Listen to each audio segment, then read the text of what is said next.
I'm not afraid. Yeah. It's been a ride.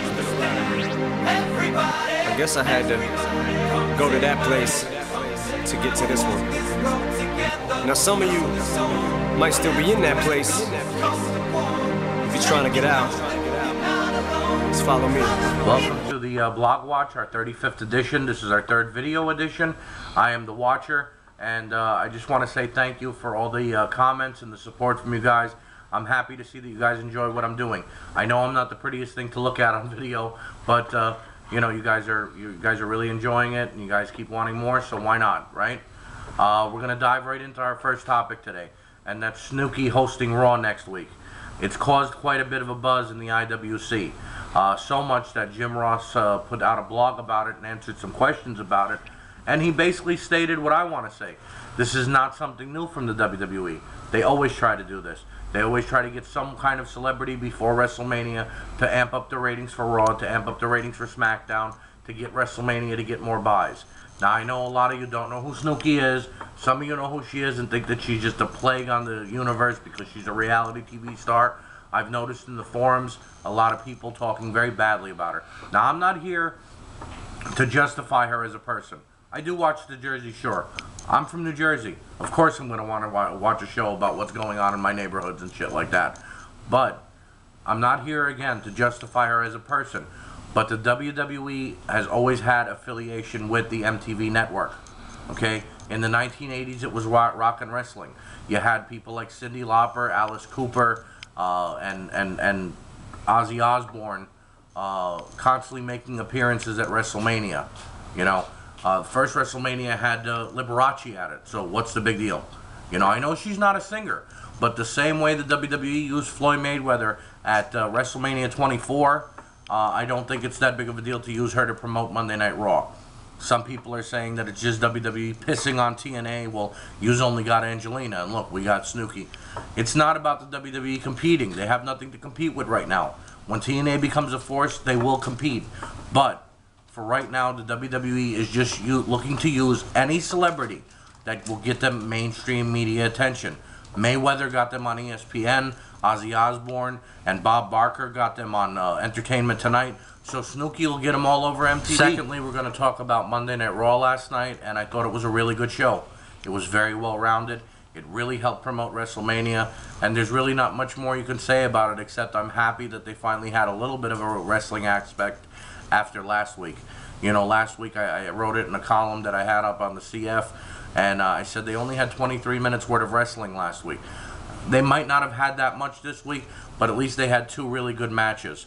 The John Morrison versus Dolph Ziggler bout was really good. I think both of those young men had a chance to shine. And Christian versus Brodus Clay was amazing. It may have only gotten 5 minutes, but both men really took it to that next level. Brodus Clay is going to be a huge star. Many of you might not know this, but he is the son of Captain Redneck Dick Murdoch. Okay, so he is a second-generation superstar, and he is going to have a little bit of that flair in the ring. And last night he looked like an absolute monster. Even though it was in a losing effort, he still looked good in the ring. And if he continues to keep hanging out with Alberto Del Rio, I think the sky's the limit for that young kid. All right? Raw had a really good promo from The Undertaker. I'm not too happy about him using the Johnny Cash song as his entrance. You know, it really takes away the mystique from The Undertaker character. But it was still a damn fine promo going into his match with Triple H, which will now be no disqualification. No rules, no holds bar. I don't like it. I think they should just wrestle on under normal terms, because that leaves anybody to come running in and help Triple H or help The Undertaker or just beat them both down. And it might take away from the match. I don't know. But Raw was really good. I enjoyed the ending immensely. You know, it's going to bring me to another point. Mike the Miz Mizanin is doing a fantastic job as the World Heavyweight Champion on Raw. He has been the greatest chicken shit heel in a very long time. He really is pushing the envelope. Seeing him attack John Cena to end Raw, his words to The Rock, everything was fantastic last night. And I even uttered to my family as we were watching Raw last night, you know, he said on Twitter he was going to be boycotting the show. I said he's going to be out before the ending of the evening. He ran in the ring, took down Cena, knocked him off his feet, and kept him down. you know, and then those words to The Rock, him looking dead in the camera and talking to The Rock, were really good. And the man just surpassed an amazing feat for the last 2 years. In 2 years' time, no one has held the world title or the WWE title for longer than 100 days. Well, he just did it. He's on his 101 day as World Heavyweight Champion for Raw. So that's a pretty big feat for someone who was just supposed to be a flash in the pan and a transitional champion. Finally, we're going to speak about WWE NXT. The 5th season premieres this evening on WWE.com. And I caught the last few episodes of the 4th season. I was going to say the last season, but that makes it sound like it's been a year since it's been on the air. You know, I think Brodus Clay, Derek Bateman, and Johnny Curtis did a great job as being the final 3. They all show that they should have a place on the WWE roster now. And I think that whatever the WWE does this evening is really going to set the tone. I know a lot of people are saying that Tough Enough is back and NXT should take a back seat and be taken off the air. But technically, the WWE still has rights to have that show on the air internationally. So if they're able to get their name out there with other markets, why not? One thing I don't want to see though tonight would be if they decide to go along with this rumored storyline for the whole entire show, it being fathers and sons on the show. I don't think that should happen. The WWE has enough second-generation superstars. It just doesn't make sense to have a show completely based around second-generation or third-generation superstars. I mean, it really... well, who are you going to have? Erwin R. Shyster with Bo Rotundo, his other son? Or Husky, and have Husky Harris make a cameo? Richie Steamboat, who I hear is very good. But, you know, to have him and his dad on there, or have the $1 Million Man with Brett DiBiase, it really doesn't need to happen.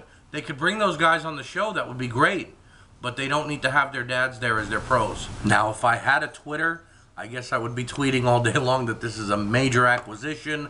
This is going to be the biggest announcement in the history of LOP. I don't. Okay, I'm not TNA Wrestling. I'm not Dixie Carter.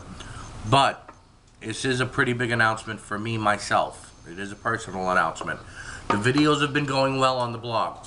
And I do have someone who's been teaching me over in the columns forum how to get a better writing sense. And I want to continue to do that.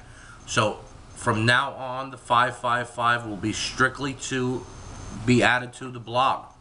The blog watch will happen throughout the entire week. But then on a certain Saturday or Sunday afternoon, you will see the 555 with the watcher on the blogs. That's right. There will be a blogging edition this coming Saturday afternoon of the 555. I'll give you all my thoughts on the week's word of action, wrestlers, moments, and matches of the weeks. Okay? So to some of my fans who are used to seeing it on the CF in a writing form, just join me here on the blog. All right? And I hope you guys enjoy it. As always, you can reach me at thewatcherlop@yahoo.com. Here's the link right here. And if you guys want to friend me on Facebook, I'm also going to add the link right about here. That's the link to the Facebook. I don't really do much on there, but I do have a Facebook. I figured might as well have as much internet social media as possible to go along with my name. Got to get my name out there. And that's going to do it for us this afternoon or this evening, whatever you want to consider it. Wherever you're from, have a good day.